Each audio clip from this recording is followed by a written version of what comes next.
Welcome back to our Varsity Xtra and the 2013 football previews. We're talking a little Queen Creek, the defending champions from the Southeast Valley. Joe Germain, obviously we know it's been well chronicled what he's done in a very short period of time as coach of the Bulldogs. Are you surprised at all at how quickly this program has ascended, given his lack of real big-time coaching experience even before he got to Queen Creek? Yeah, definitely. Queen Creek, they were a nice program. They'd go 7-3, make the playoffs, make the second round for quite a few years under Kurt LeBlanc, and it was a good program, but it wasn't a great program. And Joe comes in, and I think they made the semifinals his first year, and then they make the quarters, and then last year was really the eye-opener. Undefeated, best team in Division III, and like we wrote about it a little bit back then, they got really that Mountain View momentum going, right, where not these huge talented guys, but everybody buys in. The linemen, aren't going to bowl you over, but they know how to play. Really good coaching, so it's been an incredible job by that staff, and I think this year is key to see. They lost so many guys from that title team. Are they going to go 8-2, 9-1 again? Because if so, you can start calling them one of the best programs in Division III for sure. Yeah, and it's interesting you hit on that, because this will be a very interesting litmus test. I think they have one starter back, two at the most, but I think maybe only one, and he's a pretty darn good one. Yeah.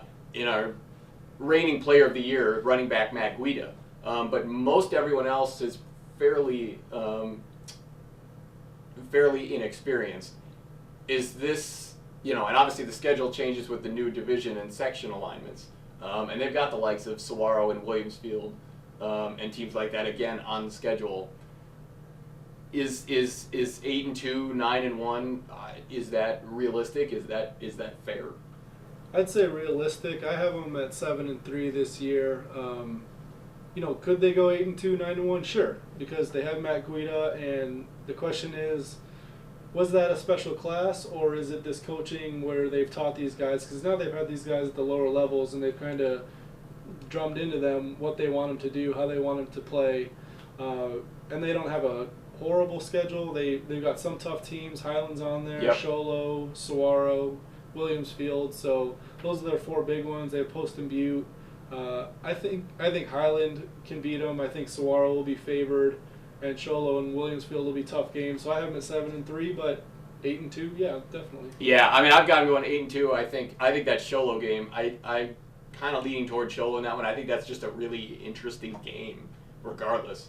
And I do wonder if they're going to be able to keep up with Saguaro. But as you said before, this is getting closer and closer to being a juggernaut program. Even if they go, even if this is a 6-4 or 7-3 season, I'm not so sure that they can repeat as champions. But to get back into the playoffs is more than realistic. And one season, given all their turnover, doesn't discount them from being a juggernaut that Joe Germain is creating in Queen Creek.